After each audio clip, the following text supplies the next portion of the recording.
Ladies and gentlemen, boys and girls, it is Friday, and so you know what that means. It's time for What the Fitness. But first, smash that like button, subscribe to the channel, and leave a comment for the algorithm.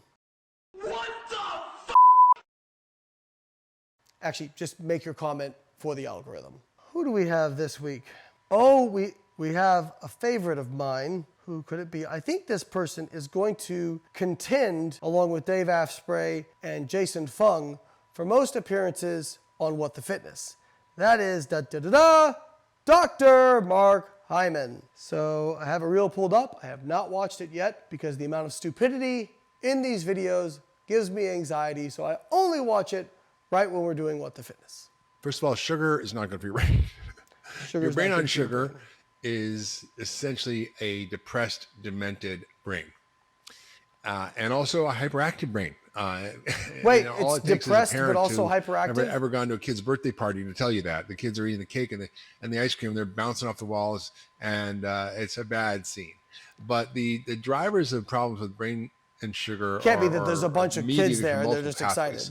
A lot of it has to do with the insulin that I talked about before and insulin resistance and its effect on cognitive function over time. We know that when you eat a lot of sugar, it turns into creme brulee in your brain, and that creates crusts and amyloid and plaques, and this is what leads to Alzheimer's and dementia. So definitely bad for your brain. It's also been linked to depression, been linked to attention deficit disorder. So it's really not a good thing for your brain. It turns into creme brulee in your brain.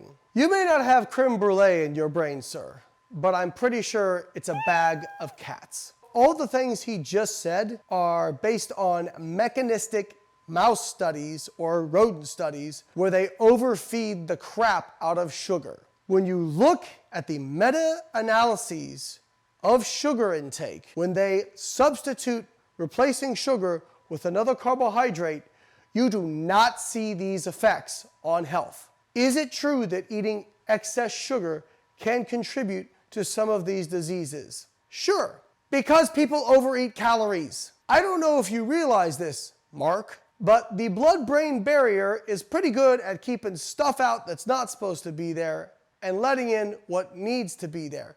Now, if you have overall elevated blood glucose over long periods of time, that is not good for your brain, just like it's not good for many other organs. But the research clearly shows that when sugar is not consumed in excess, when it's not part of excess energy, it does not cause increases in blood glucose, and therefore is not going to lead to all this crap you just said. So my advice is go eat some creme brulee, because I think those ketones have turned your brain into scrambled eggs. All right, guys, if you like the video, subscribe to the channel, leave a comment so I can know how you are the expert because you watched a YouTube video where some dude said stuff. All right, guys, catch you next week.